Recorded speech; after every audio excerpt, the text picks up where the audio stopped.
Bismillahirrahmanirrahim. Assalamualaikum warahmatullahi wabarakatuh. Alhamdulillahilladzi nahmaduhu wa nasta'inuhu wa nastaghfiruh. Wa na'udzu billahi min syururi anfusina wa min sayyiati a'malina. May yahdihillahu fala mudhillalah wa may yudlil fala hadiyalah. Asyhadu an la ilaha illallah wa asyhadu anna Muhammadan abduhu wa rasuluh sallallahu alaihi wasallam la nabiyya ba'dah amma ba'd. Para pemirsa Padang TV dimanapun Anda berada, pada kesempatan yang penuh dengan berkah ini, marilah kita tampilkan sebuah judul ceramah, yaitu bagaimana berusaha untuk mendapatkan syahid di jalan Allah Subhanahu wa ta'ala. Kaum muslimin rahimakumullah, syahid merupakan tujuan dari setiap umat Islam. Kehidupan yang kita jalankan adalah dengan satu tujuan, mendapatkan syahid di jalan Allah Subhanahu wa ta'ala. Syahid terbagi menjadi tiga. Yang pertama, syahid di dunia. Yang kedua adalah syahid di akhirat. Dan yang ketiga adalah syahid dunia dan akhirat. Ketiga syahid ini merupakan tujuan utama kita, baik itu di dunia, di akhirat maupun kedua-duanya. Betapa banyak kisah-kisah orang soleh yang mengakhiri hidupnya dalam keadaan syahid, baik itu dalam keadaan salat, baik itu dalam keadaan berpuasa ataupun sakit dan penuh kesabaran menanti waktu kesehatan, namun ajal lebih dulu datang kepada dirinya. Ma'asyiral muslimin wal muslimat yang dimuliakan oleh Allah Subhanahu wa ta'ala, Allah Subhanahu wa ta'ala mengutus Rasulullah sallallahu alaihi wasallam untuk membimbing kita menuju kepada jalan yang benar. Suatu kisah yang sangat-sangat menakjubkan yang dialami oleh seorang sahabat Rasulullah sallallahu alaihi wasallam. Hanzalah namanya.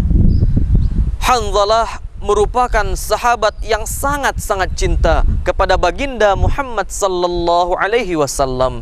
Saking cintanya, seluruh hidupnya ia berikan kepada Rasulullah sallallahu alaihi wasallam. Karena ia paham Rasulullah sallallahu alaihi wasallam pernah mengatakan, "La yu'minu ahadukum hatta akuna ahabba ilaihi min waladihi wa walidihi wan nasi ajma'in."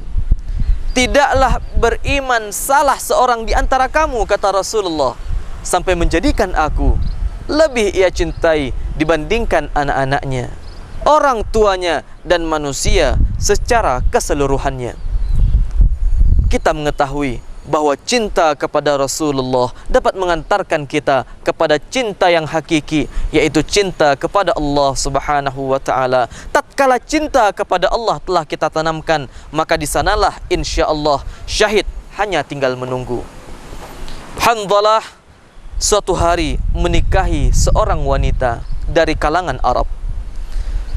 Kemudian tatkala di siang harinya menikah dan di malam harinya hendak melakukan hubungan biologis, namun Hanzalah menunda waktu berhubungan hingga datangnya waktu fajar.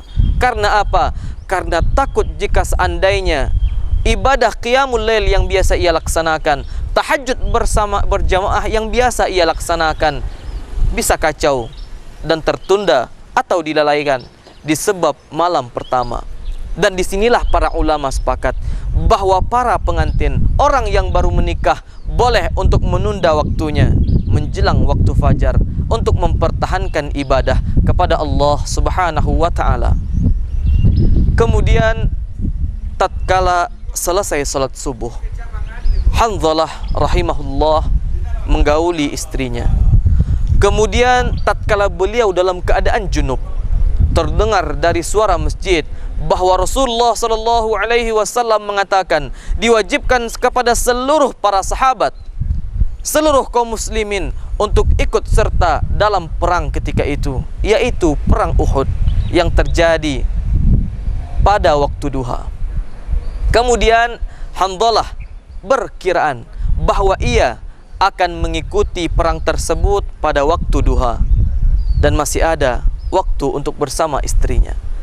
Namun ternyata Rasulullah sallallahu alaihi wasallam mewajibkan seluruh sahabat langsung pergi ke medan perang, tidak untuk berpamitan ke rumah karena waktu tinggal hanya sedikit. Kemudian tanpa menemui istrinya, tanpa meminta izin kepada istrinya, Sayyidina Hanzalah pergi menuju medan perang. Namun takdir berkata lain. Hanzalah wafat di medan perang. Dan kemudian tatkala Rasulullah sallallahu alaihi wasallam melihat jenazah Hanzalah, kemudian Rasulullah memalingkan wajah, menangis karena beliau mengatakan betapa mulianya Hanzalah yang jenazahnya langsung dimandikan oleh para malaikah dan istrinya serta bidadari turun untuk menjemput jenazahnya.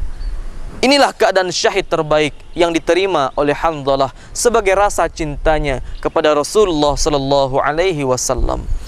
Mudah-mudahan kita semua yang ada di dunia ini mampu untuk mendapatkan gelar terbaik, sebaik-baik keadaan, yaitu syahid di medan perang. Walaupun tidak pergi langsung ke Palestina untuk jihad, namun ibadah secara konsisten kita laksanakan akan mengantarkan kita kepada kebaikan utama, yaitu husnul khatimah. Mudah-mudahan bermanfaat. Terima kasih atas segala bentuk perhatian. Assalamualaikum warahmatullahi wabarakatuh.